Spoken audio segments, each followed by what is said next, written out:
Show. My name is Rob Dauster. I'm joined here by the one and only Greg Waddell, who has promised, and he's promised, ladies and gentlemen, that we are going to hit a retirement parlay. I think it's this week, Greg. It's got to be this week because we're running short on weeks to be able to hit one of these. So I'm down currently $1,200 listening to you, betting $100 on every one of these things. But you know what it takes? Just one to make it all back. What's going on, my man? How we doing?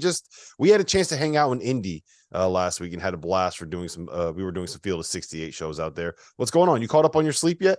It was a long day. I'm getting there. Never enough sleep, but that's okay. Listen, you're right. We have to hit a retirement parlay. That's what the people are saying. That's what the streets are saying. And Rob, you and I texted a little bit back and forth last night. You know, you've been all over the country this week, traveling to Austin, getting to catch that Gonzaga Texas game. And I think that betting sometimes, when you bet like we do, Rob, it's not a question of if you have the ability to win bets like a retirement parlay, right? It's a question of, do you have your stuff on any given night? It's kind of like a playoff pitcher. Like you don't question if these guys can throw the ball. You just question if they have their stuff on a given night. Here's how I know we have our stuff today, Rob. You and I last night, we both texted back and forth about jumping on Michigan live -7.5. And then I think it jumped up all the way to +8.5. They were getting smoked. And after about 5 minutes, we both cashed out on the lovely Bet Rivers app. That's an adjustment. That's us realizing we didn't have our fastball last night. That's us living to fight another day. And today's another day. I'm looking forward to this Saturday slate. Yeah, it's great when you don't actually lose a bet and you make 50% of your money back. It looks very, very nice in the account when you get some of that money back in there. It's only like we lost half a bet, Greg. That's all it is. That's all big. it is. Listen, I'm dragging a little bit today. I had a little bit of an adventure yesterday at the airport. I had my keys. It's the key fob ones, right? The remote keys. Had them in my bag. Open the car door. Put it in the back of the car. Shut the door. Go to open the front door. Front door is locked. Try to open the back door. Back door is locked. Try to open the trunk. Trunk is locked. The car, when the keys were inside of it, did not register that the key was in there. So I was locked out of my car in the parking garage at the Philadelphia airport. I was on the roof. It was 30 degrees and the wind was blowing 25 miles an hour. And I had to stand out there and wait for AAA to show up. I've never been so cold in my entire life. I was up there for 3 hours. It was the most miserable experience I've ever gone through. But luckily I made it through. I survived that experience, basically living on top of a mountain for 3 hours to come here and provide you guys with some analysis. Look, we got a lot of stuff to talk about. There are, for my money, the top 7 teams. Maybe LSU doesn't really count because they kind of have a meaningless game this week, but 6 of the top 7 teams are in action against teams that outside of USC. Top 5 are going up against unranked teams. We're going to talk about whether or not we see any upsets there. We have a lot to talk about in the Big Ten West because that is a complete shit show, and I want to kind of get your thoughts on that. But we're going to open up the number 1 team in the country, Georgia, on the road at a Kentucky team that we all thought was really good about 3 weeks ago and is coming off of a loss at home to Vanderbilt. Georgia is laying 22.5 in that spot. The total there is 48.5. Kentucky's lost 4 of their last 6. Georgia is already in the SEC championship game. Greg, what do you see happening? How do you see this playing out? First of all, just to go back, lesser men would have died in that parking garage. So credit to you for fighting through adversity, my friend. Georgia, Kentucky, right? Georgia, Kentucky. At this point in the season, you're probably going to hear me say this about 7 different times on this show. This is about motivations for me. This is about like what does each team individually want out of this week? I wouldn't necessarily call anything a trap game for teams that are headed into a likely college football playoff appearance. But I would sort of just raise an eyebrow to like, do they need the style points here or do they not? And I think we're going to talk about this with almost every single game on the slate this week. Georgia doesn't need style points at this point. Georgia just needs to win games. And I think, this is still the best team in the country as far as we know right now, but they've been vulnerable to being in a dogfight with a much lesser team. And I think Kentucky is closer to the team that was playing good teams close early in the season rather than the team that has lost 4 of 6, just lost to Vanderbilt at home last week. To me, this is a Kentucky throws everything at you. This is our Super Bowl game. Georgia just wants to come out of this game healthy. 22.5 is a lot of points. I'm going to rock with the Wildcats on this one.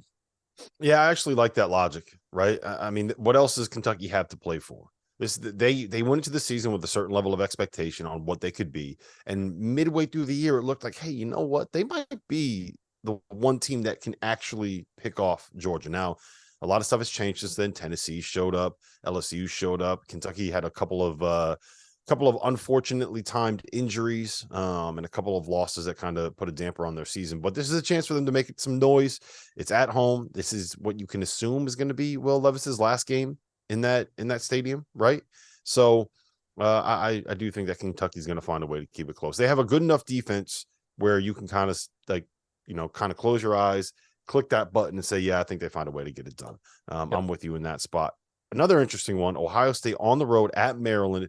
They're laying 27.5, which is it's weird when we talk a lot about key numbers on this, right? When for people that don't know, when you add up the sevens for touchdowns, those are key numbers that you want to kind of get to. 27.5 is a key number. It's just very weird to talk about that in a Big Ten game where you're laying almost 4 touchdowns.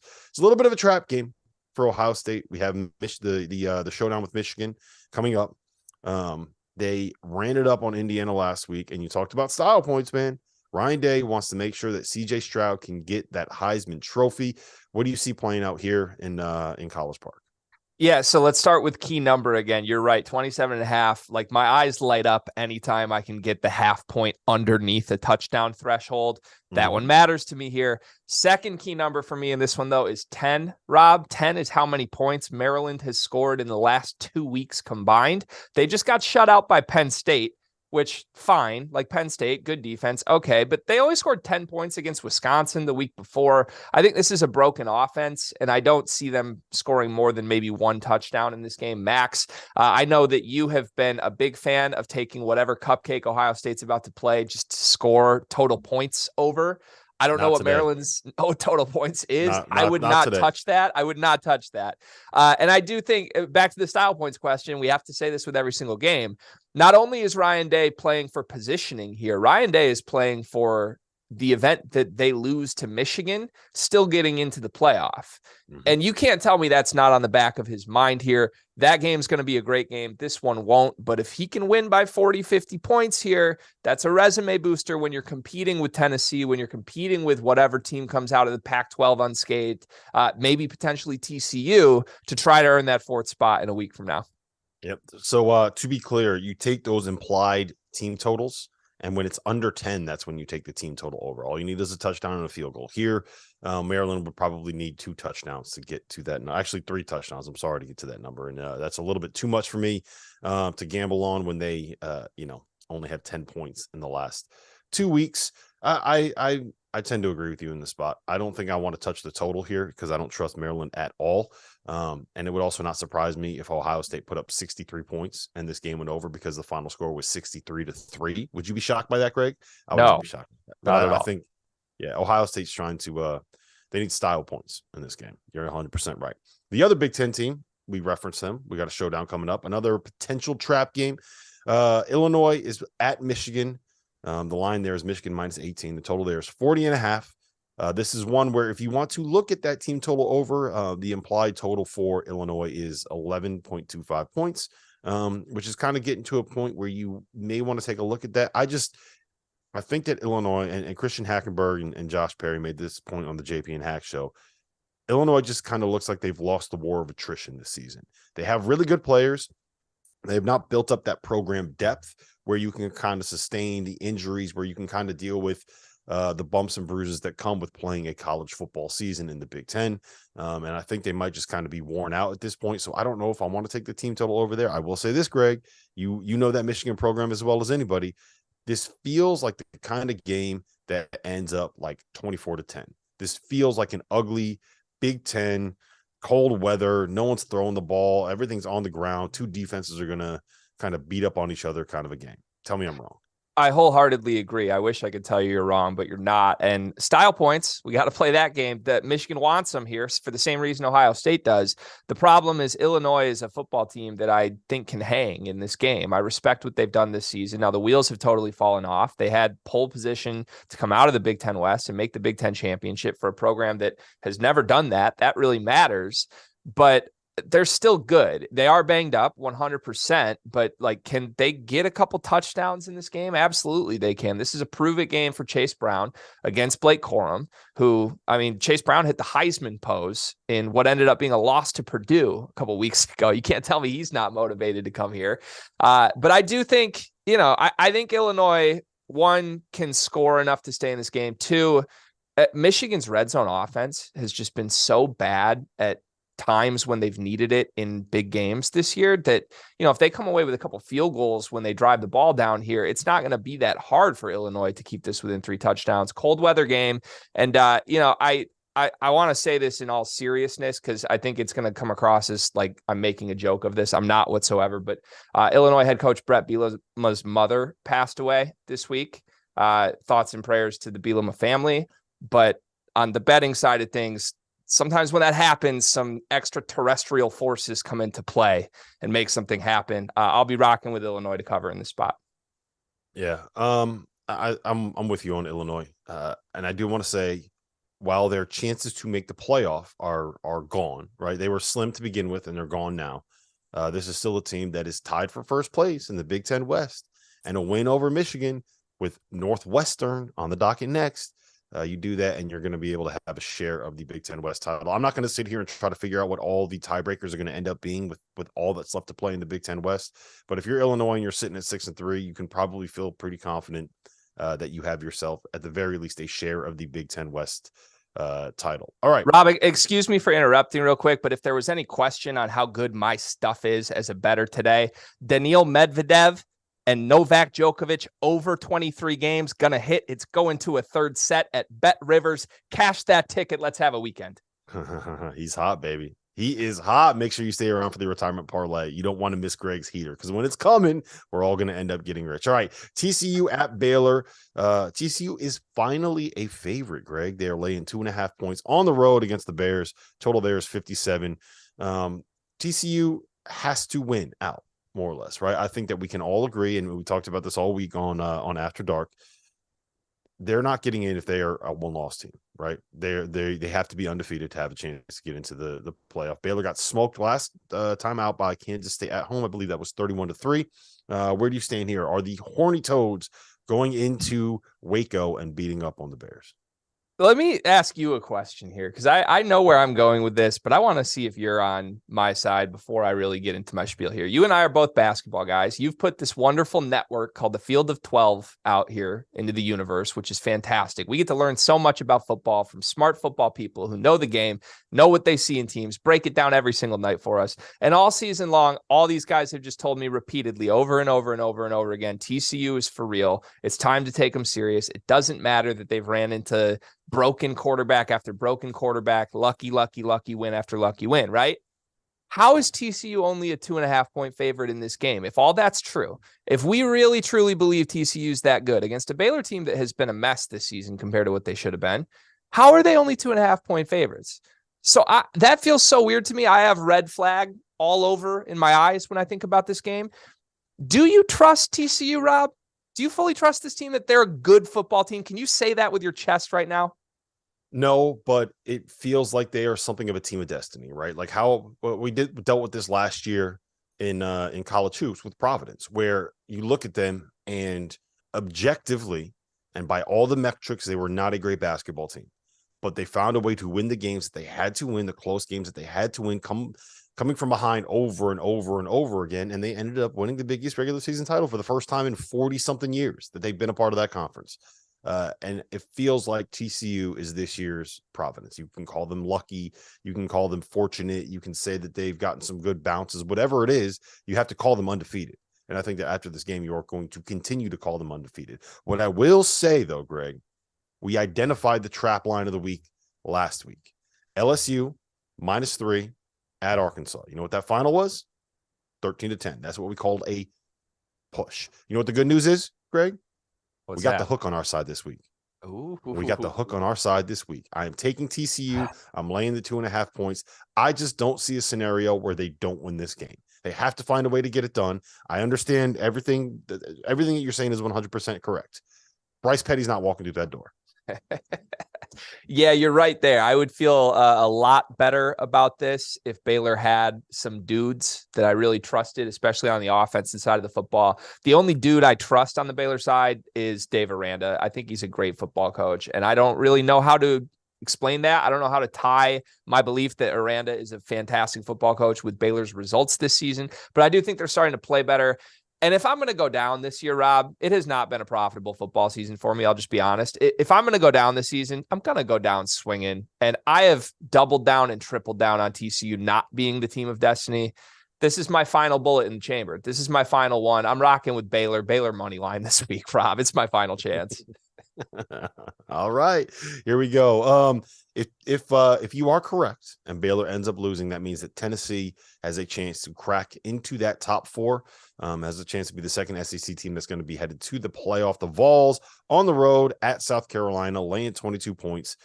They still have a chance to dance. So again, this is going to be a situation where style points are necessary. The last time that we saw South Carolina play, they lost 38-6 on the road at Florida. Coming up next, they have Clemson. This is I don't know if you want to call this a trap game, a bounce back spot. There are very much competing narratives here that are going to drive me insane to try to think about and turn my brain into a pretzel. I will say this.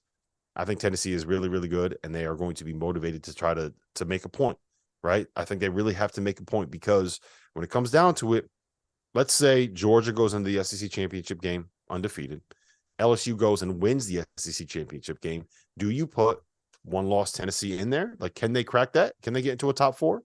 I don't think that it's going to be something that happens. So you have they have to go out there and they have to win big, and they have to make a statement. Yeah, you're dead right. If this was the style points week, I feel like that's the narrative this week for everybody. Tennessee is the team that I think needs it the most. And they're also the team that I think I trust the most, oddly, like to capitalize on that spot. And that's no disrespect to Ohio State, who can run it up on everybody. They will intentionally do that. But I don't think much should change from the conversation all season long that we think this is Tennessee's year. Yes, they lost to Georgia, and that was a bad performance. To me, like, that doesn't really swing much for me. Like, Georgia can take the classification as the best team in the country right now. They deserve that. That's fine. But this still sort of is Tennessee's year to me. Like, when I step back and think of college football this season, I think of Hendon Hooker first. I think of Tennessee and what they've done. And I don't think they're dead yet. I made this point on Monday night's Field of 12 After Dark show. Like, I think if it really comes down to it, and even if TCU loses to Baylor, wins the Big 12 and is a one-loss team, even if TCU runs the table, honestly, I think if Tennessee's sitting there with one loss and their only loss is Georgia, I have a really hard time seeing them not get in. They talked about USC coming from the Pac-12 as a one-loss champ. I think Tennessee gets in over them. I know they want the different media parts of the country in that, but I don't know how you would leave this team out if they just take care of business, and they're going to take care of business in this game. I mean, you don't come in as a South Carolina team that just lost by 32 points to Florida. That doesn't indicate to me that you're going to be able to keep this close against a team that needs desperately a blowout win on their resume. I'm rocking with Hendon Hooker, and I'm pretty excited about that bet this week. Yeah, I also like, since we're doing team totals, I like the South Carolina team total under in this spot. It'll be 21.5, 22, depending on when you get it or when you jump on it and what that line ends up moving to. But I think Tennessee kind of stifles them a little bit. What does South Carolina have left to play for?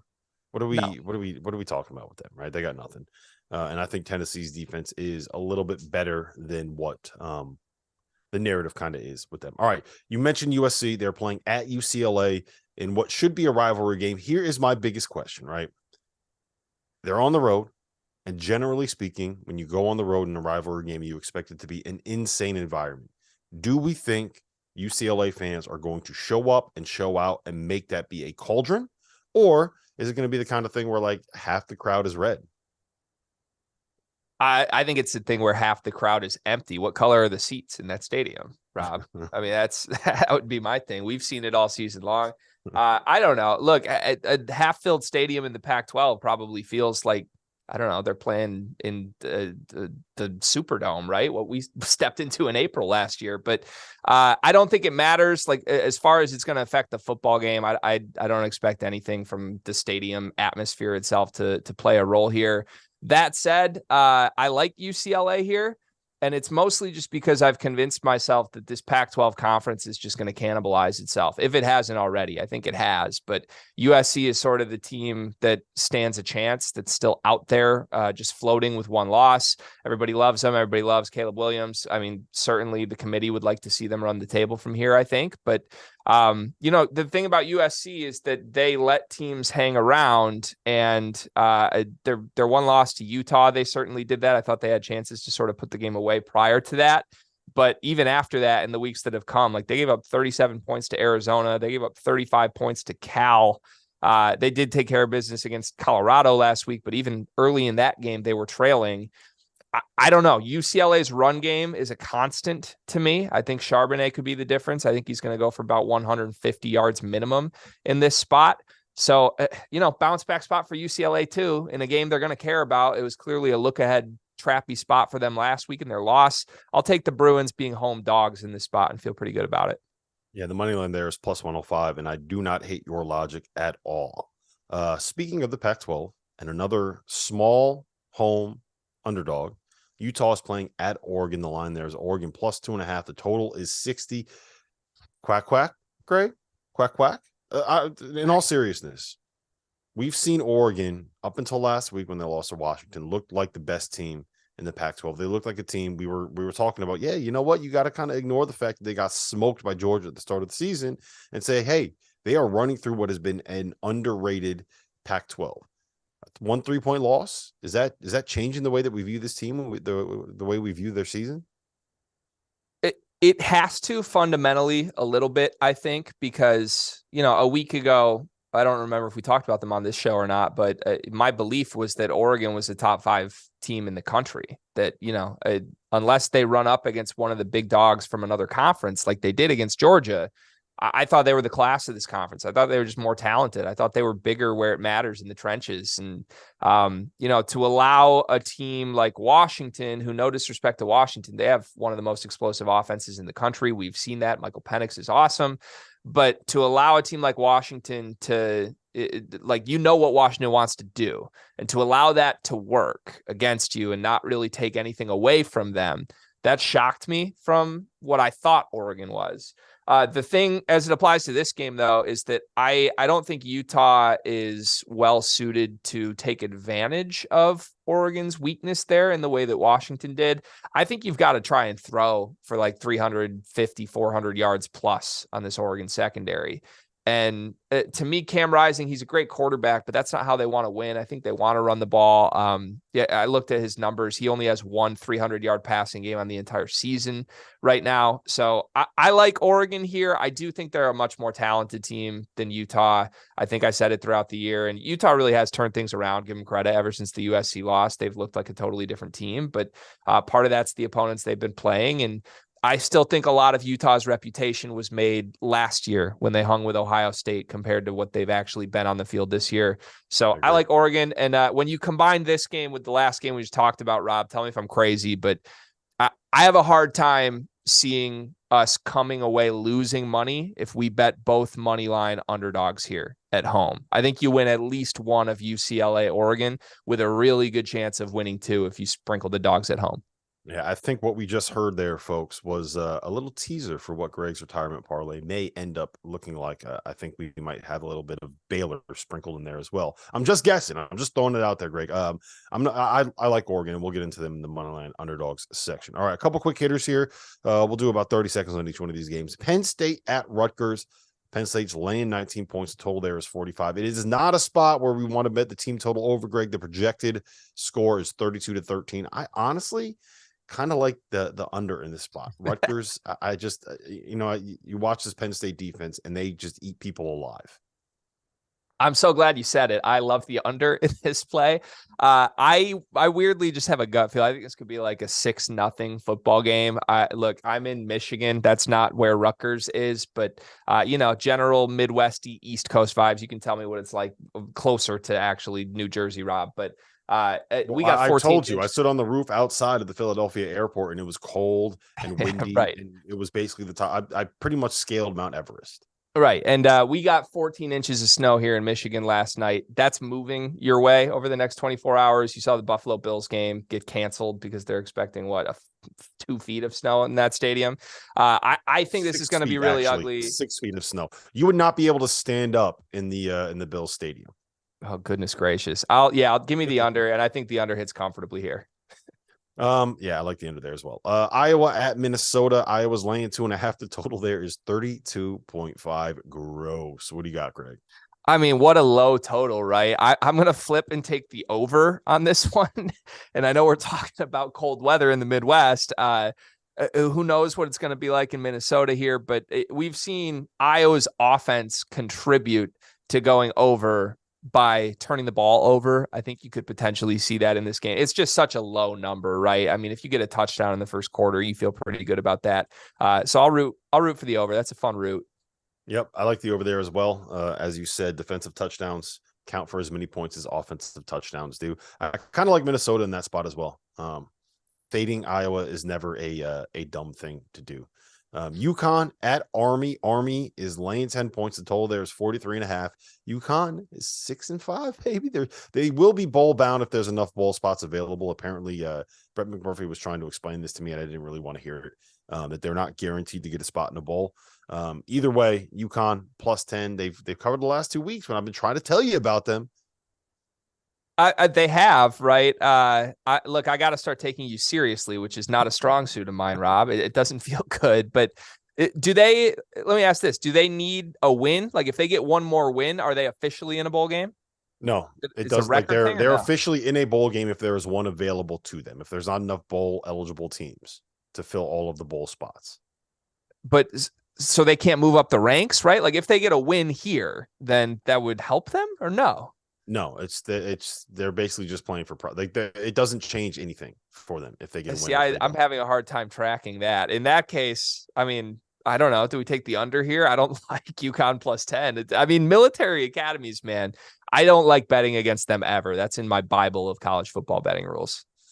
Yeah. I don't feel comfortable on it either because it very much feels like a letdown spot, right? When you don't necessarily have they accomplished what they needed to accomplish last week. And the question is, do they keep the momentum going, or are they going to kind of say, hey, you know what, we're on the road this week. It's a little bit of a different story. I don't like either side there. But I do think that you're right in the under. Look, they're playing at West Point, right? What did we just talk about with what's happening in Buffalo? Now, you don't get the lake effect snow, but it's not going to be let's just say it's not going to be a nice evening or a nice afternoon on Saturday. Indiana at Michigan State. Your Spartans laying 10 points. Total there 47.5. What do we got? I hate the number. I mean, you could talk me into it with 9.5. Maybe you could easily talk me into Indiana at 10.5. I'm going to take the points and the road team here. Look, Indiana's not a good football team, but Michigan State's trying to trick people into thinking they're a good football team. They're still not. This team has all the same disastrous issues they had earlier in the season when the results weren't going their way. I think if Michigan State wins this game, it's still an ugly rock fight in the snow. I'm actually going to be at this game, and I can't envision myself enjoying the football side of this whatsoever. So as an emotional and mental hedge, I'm going to take Indiana plus 10 in the spot. Why would you go to this game? What possesses you in 14 inches of snow to go see Indiana play Michigan State in football? Well, the true answer is when you go to an institution like Michigan State University, Rob, where you get just top-notch sports in both football and basketball, you're presented with opportunities such as seeing Michigan State host Villanova tonight, and then the next morning waking up and seeing Michigan State host Indiana tomorrow. That's what I'm doing. It's a matinee weekend for the Waddells. Well, good luck with that. All right. We're going to get to the moneyline underdogs in a second. But first, I need your retirement parlay for this week. Well, I'm so glad you asked, Rob. We're running out of weeks. The people have heard me say that. So we're going to adjust slightly. We're going to eliminate the super long shots, right? Because I've tried to bulk these up with maybe like a plus 500, plus 600 there to really juice this. Tonight, we're locking in on 6 teams, all under plus 300. These are reasonable, realistic, long shot underdogs to hit. 6 of them. First one, right where we just talked about, Indiana to beat Michigan State. I really think it could happen. Indiana is not good, but Michigan State is not good either. And they've got nothing to play for. They're already locked in. Next one, Baylor money line at home against TCU. I'm going down swinging. I don't think TCU is the team of destiny we say they are. Duke money line plus 220 at Pittsburgh. You heard me say this earlier in the year. Pitt, doesn't matter who they're playing. They can win or lose by 7 points or less. This is going to be a dogfight against a Duke team that's quietly a very good football team. Kansas money line plus 275 against Texas. Once again, Texas is overvalued. I cannot believe this is plus 275. And then we're finishing with the two Pac-12 teams we talked about, Rob. UCLA money line to beat USC. Oregon money line to beat Utah. The two teams at home, I think there's a great chance both hit. It is $100 to win $44,190.09. Never forget the cents. So I like the Oregon call, the best out of those. That was my money line underdog of the week. That is plus 105. Greg, who do you like the best out of those? I'm going to take Kansas simply because I think this is the most disrespectful line of the week. I don't understand why Vegas thinks Texas is a good football team still. I mean, what else do we have to prove? We've seen them consistently not cover by 2 scores in games where they're favored by over a touchdown against pretty solid football teams. And Kansas is a pretty solid football team that is at home here, that's going to get up for this game, in my opinion. Like, yeah, they've already made the bowl game and all of that, but you know, this is the first time in forever that Kansas has a real football team, and now they're hosting an overrated Texas. Like, the fans are going to show up and make that a fun one. Give me Kansas plus 275. What's your favorite play this week? You know, I really go back to Ohio State minus 27.5. And it's just because we have such a history of seeing Ryan Day try to blow out teams and run up numbers.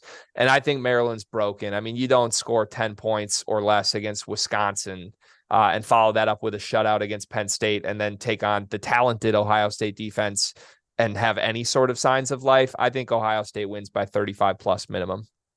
So my favorite play this week is the Oregon money line for all the reasons I mentioned before, but also because this game kicks off at 10:30. Which means that you can just pile money onto Oregon after you lose everything today and make it all back in one fell swoop. That's the plan. That's the strategy.